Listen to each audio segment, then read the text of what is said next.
Sure. So my name is Dr. Nadia Brown. I am a professor in government and the director of Women and Gender Studies here at Georgetown University. Yeah, so I've talked about a bit often because it's still quite jarring, both in my response and what was said. So when I was an underclassman at Howard University, I had a professor describe rape against Black women as an injustice done to Black men because Black men couldn't protect their wives, their daughters, and other female members. No, we're not nursing. Female members of their families during periods of slavery and Jim Crow, Reconstruction, and the like. And it sat with me because I knew something wasn't right, but I didn't have the words or just the background to know why this was unsettling for me. And I was always kind of like this burgeoning feminist, but just didn't have the words to articulate and the language to really be precise in what I was feeling. That came towards the end of my undergraduate career, but at the beginning, I remember that statement being made and not being able, I didn't respond. I just sat there. I was too stunned. I didn't know what to say. I knew I wanted to object, but on like what ground? It just didn't feel right. And now looking back all these years later, I'm like, yes, that was crazy, right? We know that was such a really sexist and misogynist response to rape, but I just didn't know that, didn't have the words to put that into, just to say this when he said it. Oh, that's a great question. There are a lot of great things that I like about being the director of this program. One, it's getting to learn so many new colleagues, learn about their research, what makes them tick, what they're passionate about, what courses they teach.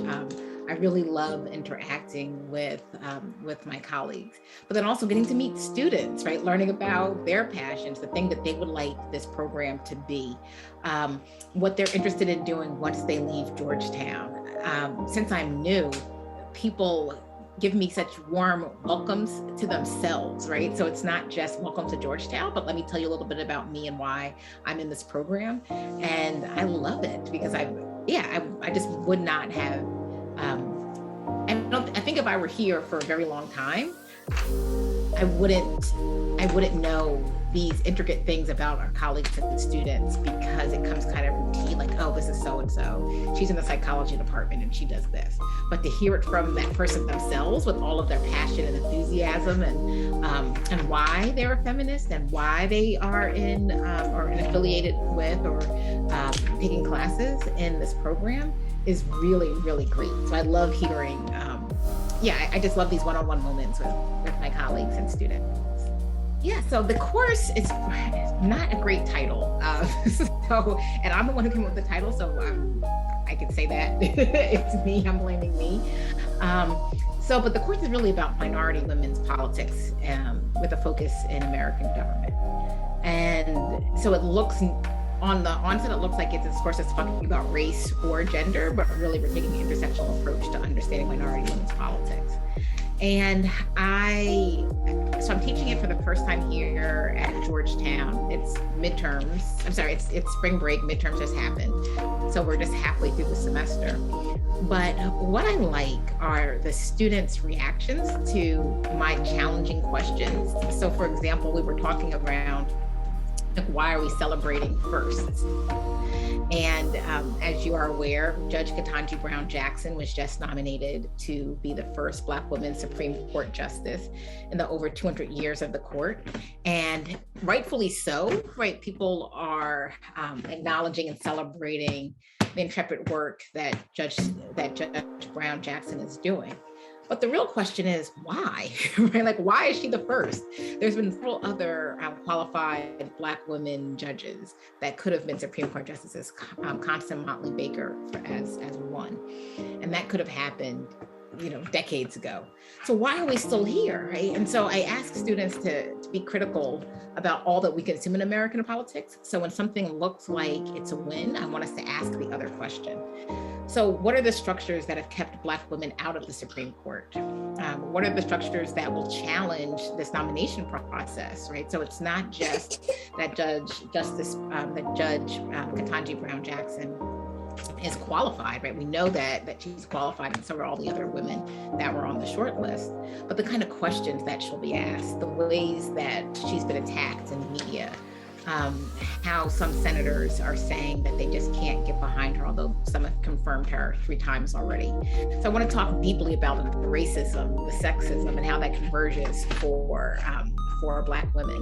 And again, not just have this, yay, doesn't this feel good moment? We have a Black woman Supreme Court justice, or the potential of having a Black woman Supreme Court justice, but really say, like, well, why are we still doing this, right? Why are there these firsts that are still happening? And what do deeper structures about American political institutions tell us about, why we're still celebrating first in 2022? Yes, that's a really insightful question. So the Me Too Polisci Collective is a group of scholars who came together in 2018 around some rather high-profile cases of sexual harassment and misconduct, and in some cases violence in the discipline of political science, and then against femme-identified members of the discipline. And what we sought to do is really call out the discipline. Why do we continue to praise bad actors and give them, the protection of saying this person couldn't have done this, so we're going to allow them to have all of the prestigious awards and be able to still take graduate students and have all the best, most lofty places in the discipline. They shouldn't, right? If you're a bad actor, if you're a if you bully people, if you engage in gender-based harassment and violence, we should call you out, and there should be some kind of repercussions for your bad behavior. And so that's what the collective set out to do. And so there was 2 sides, right? There was like an activist side that really put pressure on the discipline itself to remove these bad actors from power. The other side was a very consciousness raising, how can we draw people in to this movement and being as inclusive as possible. So what started the movement in political science was a very credible claim against a very powerful man by one of our colleagues and now co-PI, Rebecca Gill, who is a conventionally beautiful white woman. She's tall, she's blonde, she's thin, right? So she's all the things that people would say, oh yeah, this guy that was sexually harassing her, that makes sense. But what about the ways that queer people are being harassed? What about the ways that women of color, people who are not conventionally as pretty, or seen as pretty, are being harassed? Those claims get pushed under the rug. And in my own instance, it was, sexual harassment by Black men who hid under the cover of saying racial solidarity is white institution. And so we really want to shine a light, not just on my colleague Rebecca Gill and what she was going through, but the ways that all of us were still, having to deal with sexual harassment in ways that weren't recognized because we didn't fit the conventional model of who the discipline or even larger society thinks it can be sexually harassed. And with that, it was a real learning experience, right? Just recognizing that people who are queer, people who are non-gender, have non-gendered or gender outside of the gender binaries, experience sexual harassment and violence. And so that was something that I think stopped the discipline to think even more about, and we're trying to be inclusive to those groups of people, and to see us as all in this together, right? That if you don't have an intersectional approach to stopping gender-based violence, then sexual harassment, it's not going to change. And so the ways that young women at Georgetown can get involved, I think the model that we developed in 2018 is instructive. So first, it's a collective, right? It's not necessarily a leader. It is all of us working together. There are no allies. We're calling in men as people to say, I'm not on the sidelines here saying don't sexually harass people, but I'm actually doing the work to change the culture around sexual harassment in my discipline, in my department, in my grad program. And so it's being as inclusive as possible. And it's not easy. I'm not going to lie and say that we didn't have bumps along the road. A good friend of mine, lovingly called me in to think more holistically about how people with different gendered identities experience gender-based harassment. And it was a moment that we had to sit with, right? And so it's a different kind of model, right? It's not the model where there's one person at the top and tells foot soldiers what to do. It's actually everyone coming together to try to do something to better the situation. So I would say for others that are looking to do this, I think this model has been immensely successful because it wasn't siloed. It wasn't a white women's issue. It wasn't women at Research One institutions. It wasn't only queer women or only women of color, right? This was as inclusive as possible, but there are bumps, and it's not an easy task. So I'd say that on the onset, so that folks that are trying to do this work know that it won't be this kumbaya moment where everyone's holding hands all the time, but it's connecting to a greater good that I think is worth it. Oh, it's an opportunity to reflect on the great victories and wins that women have had here in the United States and globally. And it's also a time to rededicate ourselves to advancing the cause for gender equity here in the United States and worldwide. So we're not done yet. And so I want to celebrate and do all of the, I have 3 kids. This is one of the brown girls, the last one, the Omega child. But I have 2 others, right? A 4 and a 6-year-old. And we spend every day learning about a new woman. There's a coloring picture and something they take away, right? So that's like the championing work that we want them to see themselves reflected in. But the work is still there to do. And yeah, we're not in a place where we can sit on our laurels and say there's no gender biases or there is gender equality. And I don't want to just paint half the story by holding up some very accomplished women and then saying to my daughters, this can be a role model for you.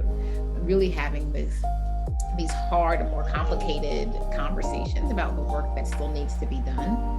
The other thing that Women's History Month means for me is an opportunity to see more bridges and connections that I was previously taught. So I try to model something different for my students and for my children. So a couple of days ago, we spent time talking about Marsha P. Johnson, the Black trans woman who set off Stonewall and went on to found STAR and other trans alliances that help to advocate for women of color. And that's a story that often gets siloed maybe in June in LGBTQ History Month. Definitely not taught in Black History Month, not in February. So I want to make room for people like Marsha P. Johnson in History Month to expand the narrative, to really use this intersectional lens to think about who set the path that we're on now, and the work that Marsha P. Johnson started. There's still so much work to be done, and so calling her in, calling people like her in who are oftentimes siloed in these other months, and then saying the things that they fought for. Black women, Black trans women are the fastest. There's a growing number of Black trans women who are killed with little impunity, right? Police aren't looking for them. The people that have harmed them usually don't face any sort of justice.